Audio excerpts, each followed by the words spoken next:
ಖ್ಯಾತ ಮುಕ್ತಕ ಕವಿಗಳಾದ doctor Suresh ನೆಗಳಗೊಳಿಯವರ ಮುಕ್ತಕ ವಾಚನದಲ್ಲಿ Mamata KS.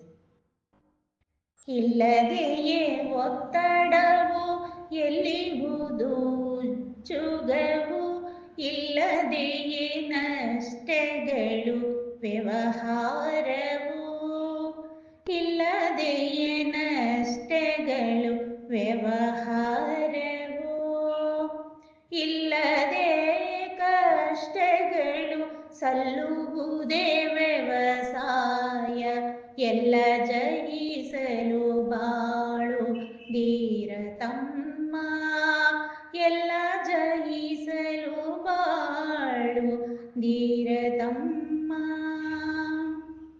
ಇಲ್ಲದೆಯೇ ನೋವುಗಳು ಎಲ್ಲಿಹುದು ಸಂಸಾರ, ಎಲ್ಲದಿಹ ತೊಂದರೆಯ ಮನುಜನಿಹನೇ, ಇಲ್ಲದೆಯೇ ನೋವುಗಳು ಎಲ್ಲಿಹುದು ಸಂಸಾರ, ಇಲ್ಲದಿಹ ತೊಂದರೆಯ ಮನುಜನಿಹನೇ, ಇಲ್ಲದಿರೆ ಸಾಮರ್ಥ್ಯ ಗೆಲ್ಲುವುದು ಸಾಧ್ಯವೇ, ಹಲ್ಲು ತಿನ್ನಲಿರುವಂತೆ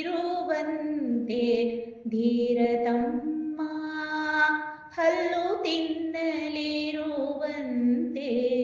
ಧೀರತಮ್ಮ. ಧನ್ಯವಾದಗಳು.